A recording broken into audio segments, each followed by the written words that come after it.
मुस्लिम बांधव आहेत. तुमचे जर कोणी मित्र असेल तर कधीतरी एखाद्या वेळेस त्यांच्यासोबत नमाज पडायला त्यांच्या मस्जिद मध्ये जा. नमाज नका पडू, फक्त सोबत जा. ते नमाज पडत असताना कशाकडे पाहून नमाज पडतात हे पहिलं बघा. मुस्लिम समाजाचा प्रत्येक व्यक्ती ज्यावेळेस नमाज पडतो ना महाराज, तो फक्त एका भिंतीकडे पाहून नमाज पडतो. कशाकडे पाहून? ना अल्लाह नावाच्या व्यक्तीचं चित्र आहे, ना मूर्ती आहे, ना पुतळा आहे, काहीच नाही. एक भिंत आहे आणि त्या भिंतीच्या समोर राहून तो एवढ्या अंतःकरणपूर्वक नमाज पडतोय, खूप मोठ्या श्रद्धेनं पडतोय. माझा बसणाऱ्या सर्व हिंदू बांधवांना प्रश्न आहे, मुस्लिम समाजाचा व्यक्ती जर भीतीकडे पाहून एवढ्या श्रद्धेनं नमाज पडत असेल तर तुम्ही माझ्या देवाच्या मूर्तीकडे पाहून तुमच्या मनामध्ये विकल्प येतो तरी कसा? हा पहिला बसणाऱ्या सर्व हिंदू बांधवांना प्रश्न आहे. म्हणून माझी विनंती करायला, कधीतरी आपल्या देशाविषयी धर्माविषयी स्वाभिमान बाळगत जा. 100% मुस्लिम लोकांना त्यांच्या अल्लाचं अस्तित्व मान्य आहे. 100% बौद्ध लोकांना बाबासाहेब आंबेडकरांचं अस्तित्व मान्य आहे. वाईट फक्त याचं वाटतं की 75% हिंदूंना आपल्या हिंदू धर्माचंच अस्तित्व मान्य नाहीये. कधीतरी धर्मासाठी एकत्रित येत जा. असं जर तुम्ही जगत राहिले ते उद्याचे दिवस तुमच्याने माझ्यासाठी खूप अवघड आहे. मी तर भगवंताला हीच विनंती करतो, हे भगवान मुझे अपनों से बचा लेना, औरों को तो मैं देख लूंगा. हे भगवान मुझे अपनों से बचा लेना, औरों को तो मैं देख लूंगा. म्हणून सर्व बांधवांना माझी विनंती आहे, देशासाठी धर्माविषयी स्वाभिमान बाळगा. अरे तुम्ही काही आंडू पांडू लोकांचे वारसदार नाही रे दादा. तुम्ही साक्षात छत्रपती शिवाजी महाराजांचे वारसदार आहात. तुम्ही धर्मवीर संभाजी महाराजांचे वारसदार आहात. तुम्ही अहिल्याबाई होळकरांचे वारसदार आहात. ज्या अहिल्याबाई होळकरांनी स्वतःच्या पोटचा गोळा हत्तीच्या पायाखाली दिला तरी तिला दया नाही आली. याचं कारण तिनं पहिलं प्राधान्य फक्त धर्माला दिलं, पोरांनाही दिलं. महाराज त्या धर्माचे वारसदार आहोत आपण. झाशीची राणी लक्ष्मीबाई यांचे वारसदार आहोत. भगतसिंग राजगुरू यांचे वारसदार आहोत. म्हणून माझी बसणाऱ्या सर्व मंडळीला विनंती आहे, कधीतरी देशाविषयी धर्माविषयी स्वाभिमान बाळगा.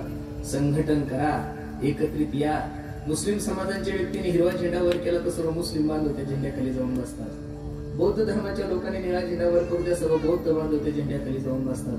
तुमचा आणि माझा पहिला प्रश्न आहे, कोणता झेंडा घेऊ हाती? घर एकूण झेंडे 72, बायको एका पक्षात, एका पक्षात, आजी एका पक्षात, आजोबा एका पक्षात, नवीन आलेली सुनबाई कपशी घेऊन अपक्षच फिरते. कसा काळा जमाना येणे वाटला, कधीतरी सुधरा. म्हणून मी नेहमी सांगत असतो, मारवाडी लोकांचा सल्ला, मारवाडी लोकांचा सल्ला, मुस्लिम लोकांचा अल्लाह ना आपला हल्ला काळाच नाही महाराज. म्हणून कधीतरी एकत्रित येण्यासाठी या, देशासाठी एकत्रित या. अरे कधीतरी म्हणा मी हिंदू आहे आणि हिंदुस्तान माझा देश. कधीतरी तुमच्या मुखातून येऊ द्या. जातीवाद जीवनामध्ये करू नका महाराज. जातीवाद संपवण्यासाठी हा धर्म मंडप आहे, इथं जातीवाद नका करू. तरुणांना माझी विनंती, जीवनामध्ये व्यसन करू नका.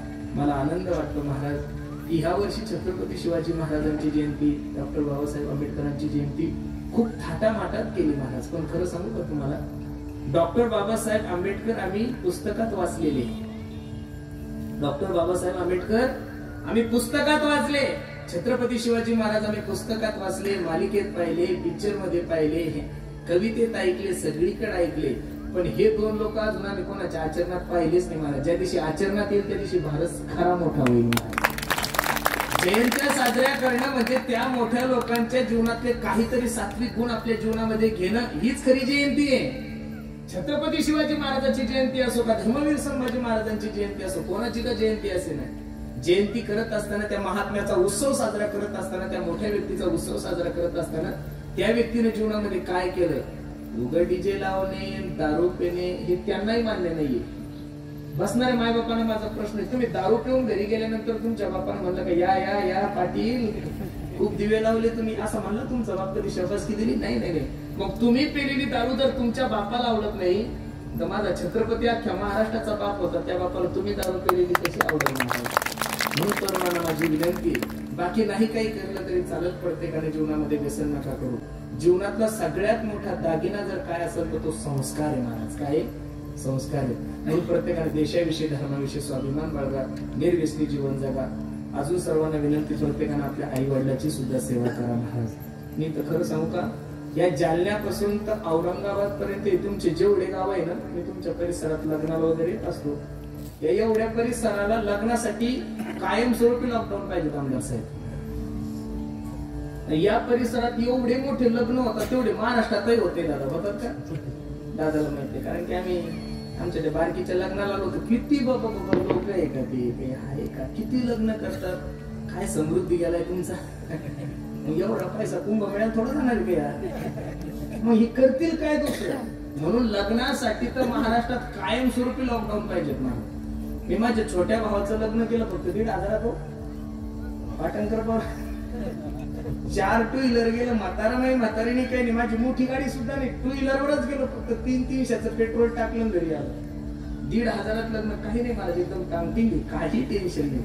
तुम्ही 50,000 जेव घाला का डीजे जेव काही करा तुम्ही, फक्त काय कोरोनाने काही गोष्टी शिकवल्या महाराजांनी, काही गोष्टी माणसाला कळल्या सुद्धा. कमीत कमी खर्चामध्ये कसं राहायचंय कोरोनाने शिकवलं महाराज आपल्याला. कोरोनाच्या काळात कोरोना सोडून दुसरा रोगच नव्हता हो.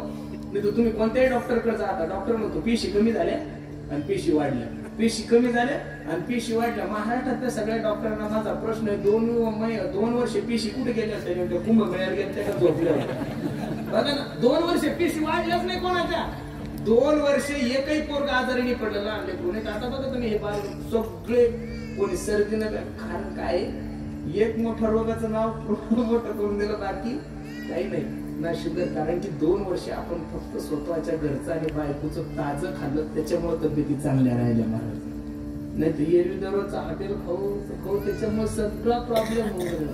म्हणून माझी विनंती तुम्हाला, जीवन चांगलं जगा, निर्व्यसनी जीवन जगा. सर्वांना विनंती, प्रत्येकाने आपल्या मायबापाची सेवा करा. मी दररोज म्हणून बसणाऱ्या सर्व मंडळीला माझी विनंती, प्रत्येकाने आपल्या आई वडिलांची सेवा करा. झाली माझी वेळ. आई माझी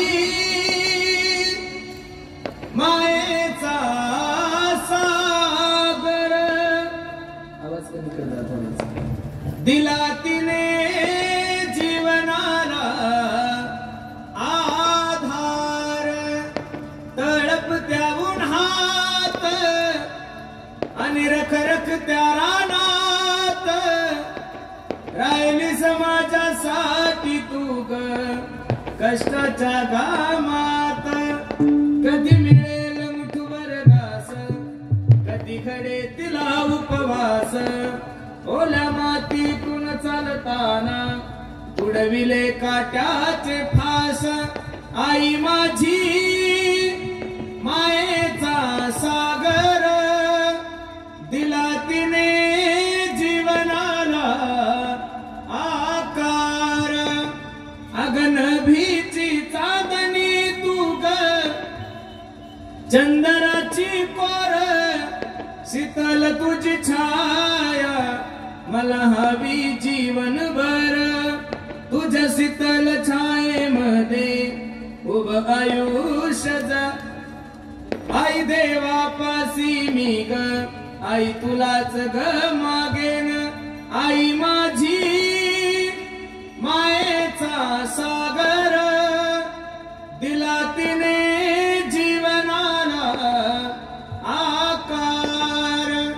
म्हणून बसणाऱ्या सर्व मंडळीला माझी विनंती, प्रत्येकाने आपल्या आई वडिलांची सेवा करा, धर्माची सेवा करा. खूप गोड नियोजन तुम्ही सर्व ग्रामस्थ मंडळी, सर्वांना द्यावेत तेवढे धन्यवाद. कार्यक्रमासाठी उपस्थित सर्वच गुणीजन महाराज मंडळी, त्यामध्ये प्रामुख्याने ज्यांनी गोड असं गायन केलं असे आमचे हरिभक्तपरायण आमचे भाऊसाहेब फाटक दादाच्याही चरणी मी माझा माता ठेवतो. युवा कीर्तनकार आमचे हरिभक्तपरायण दादा महाराज पाटील, दादाही कार्यक्रमासाठी उपस्थित आहे. त्यांची सेवा करून आपल्या इथं आले. एक युवा कीर्तनकार आमच्या सर्वांचं लाडकं व्यक्तिमत्व आमचे काका महाराज आहे, दादांच्याही चरणी मी माझा माता ठेवतो. ज्यांनी गोड असा पक्वा जाजवला असे असणे आमचे निवृत्ती दादा आहे, आमचे कोल्हे महाराज सुद्धा आले, आमचे आकाश दादा आहे. सर्वच मंडळी, सर्वांच्या चरणी मी माझा माता ठेवतो. आज आपल्या कार्यक्रमाची शोभा वाढवण्यासाठी आपल्या विभागाचे लाडके आमदार आमचे कुचे साहेब सुद्धा आलेले आहेत. साहेब, तुम्ही कीर्तनाला आले, बरं वाटलं आम्हाला. नाही तर बहुतांशी ह्या टायमाला आमदार लोक सापडत नाही.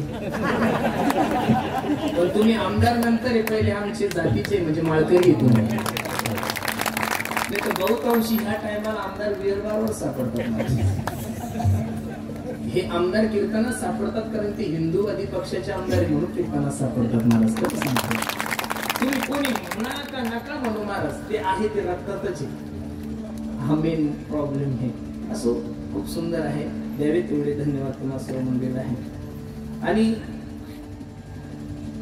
आतापर्यंतचा इतिहास आहे महाराज, जनक राजापासूनही दशरथ राजापासून जेवढे काही राजे झाले त्यांनी आतापर्यंत साधूचा सहवास घेतलेला आहे म्हणून जीवनामध्ये माणसाला